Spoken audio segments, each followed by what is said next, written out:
Hi, I'm Tim, welcome to our channel, and thanks for logging on. If you enjoy these videos, subscribe to our YouTube channel right here at Watchbox Reviews. I'd really appreciate it, and I promise to update daily. If you love this watch, you could see it and you could purchase it on our website, thewatchbox.com. On my wrist, the 2010 265-piece limited edition A Lange Sohne 1815 Moonphase Hommage à F.A. Lange, a timepiece dedicated to the founder of the brand and really the father of watchmaking in glasuta. This is a timepiece of exceptional grace, detail, and nuance. 37.4 millimeters in diameter. It's composed of honey gold, as this 2010 edition was one of the earliest applications of Lange's proprietary gold alloy.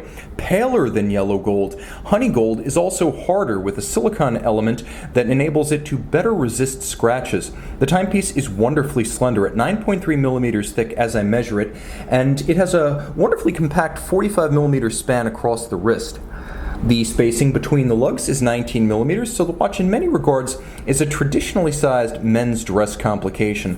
Getting a little bit closer and focusing on some of the accessories for a moment, you can see the strap is navy blue, matte finish, large rectangular scale alligator leather with a monotone stitch and a folded edge, calfskin on the underside, and you can see this is a new Lange factory strap. It's equipped with a matching honey gold Lange buckle, and you can really see how pale that yellow gold is. The buckle is a genius piece as it features an elevated bridge that actually allows the strap to fit inside the buckle rather than stacking up underneath. So that's a wonderfully clever detail, and that's just the buckle. The case is simple but strong, and you'll appreciate the fact that there's a little bit of a contrast that's designed in the form of a satin finish on the case band and then polish on the case back and the bezel. You'll also note that there's a slight vertical portion of both the bezel and the case back to visually extend the mid case. The timepiece features a domed profile for the bezel, lovely stepped out profiles for the lugs. As you can see, they are visually separate from the case itself, and then they're polished on their flanks with a little bit of a transitional bevel, just a little bit.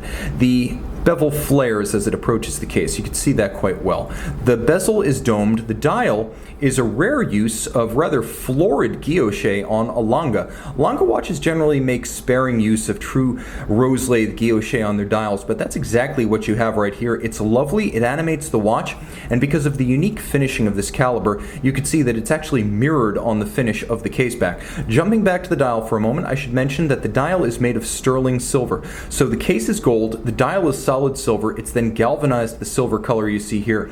The Moonphase is pure gold, and so you have a precious metal Moonphase disc, you have a precious metal dial, and a precious metal case.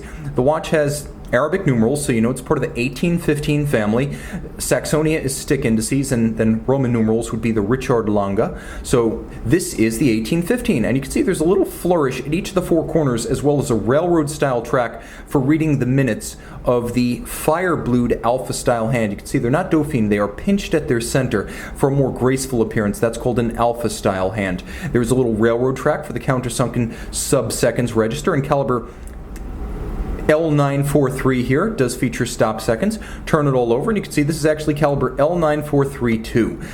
26 jewels. It features an overcoil, which is another rare application. Lange watches rarely feature an overcoil hairspring. Only flagship models generally feature that refinement, so I was surprised on a comparatively simple watch to find that refinement right here. It beats away at 21,600 vibrations per hour, and it has a manually wound power reserve of 45 hours. Now, a few flourishes here. You will find freehand engraving on the 3/4 plate that says A Lange Sohne glasuta.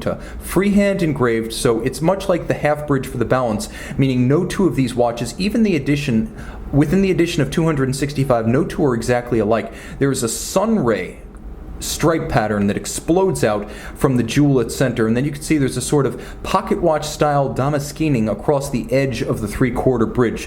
So this is a remarkably unique finish even by Lange standards. It is not your standard Lange watch. That said, it does have a few standard Lange styling features, including the 3/4 plate and the golden hued German silver material nickel copper zinc alloy that comprises the plate and the bridges here. You'll also note black polish for the case clamp screws. If you look very carefully, you can see the click through a perforation or a skeletonization of the bridge, and the click, which retains the ratchet wheel over the barrel, that is also black polished. You can see that the edge of the bridges, they are mirrored and rounded, the chamfering known as anglage in French Swiss watchmaking, black polish for the cap for the escape wheel as well as the swan's neck regulator, and an engine-turned perlage on the base plate. You can see many jewels set in screw-fixed chaton. The screws fired blue with heat annealing, and then the chaton, a nod to the pocket watch era, when rather than pressing jewels directly into bridges and plates, they would be installed in a precision chaton and then screwed into the rather roughly hewn bridges and plates back before the era of precision manufacture for those components.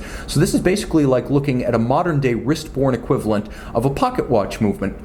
And of course, 30 meters water resistant, it is a dress watch first and foremost. A glorious and versatile one, but you wouldn't want to take it swimming. See this one and make it yours on the Watchbox.